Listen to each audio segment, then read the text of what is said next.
Did you guys see this headline from today? Doctor thought man had brain tumor. Turned out he had a head full of worms.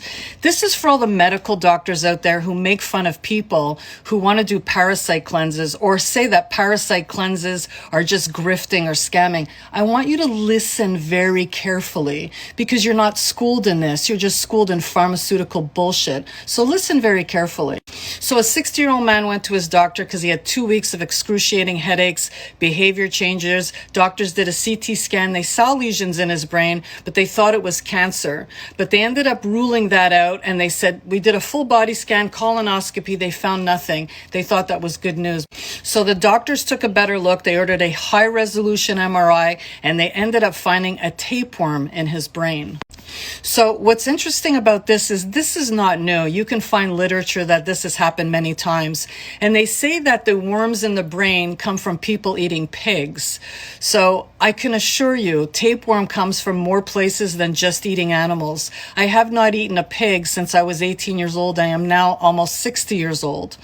And I had shared this story many times on my page about when I had a cyst in my liver, then I had a cyst in my spleen, then a cyst in my pancreas when I had an abdominal ultrasound. My doctors at the time said, it's nothing, it's benign, we'll keep an eye on it. I did the deep dive into the research and I realized this is probably a tapeworm. I've had cats my whole life. Cats will get tapeworms and it was probably transferred to me. I brought that information to my doctors. They thought I was absolutely insane. Even though I had the proof, they thought I was insane.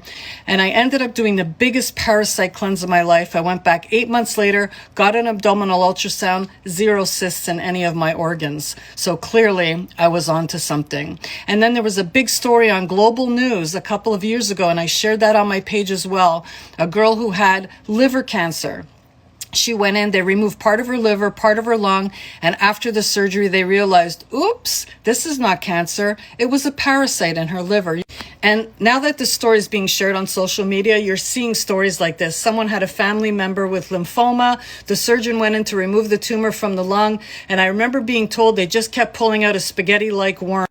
So this is a public service announcement. If you have tumors in any of your organs that they find either in a CT or an MRI, it's most likely not cancerous. It's most likely parasites. That's why it is imperative for every single human being on the planet, whether you eat animals or not eat animals, you need to do a very good parasite cleanse 2 to 3 times a year. No, I'm not going to tell you which parasite cleanse to do because they're designed differently for everybody. Find a good practitioner that does a good parasite cleanse. Make sure you do it properly, and then make sure you do them 2 to 3 times a year so this does not happen.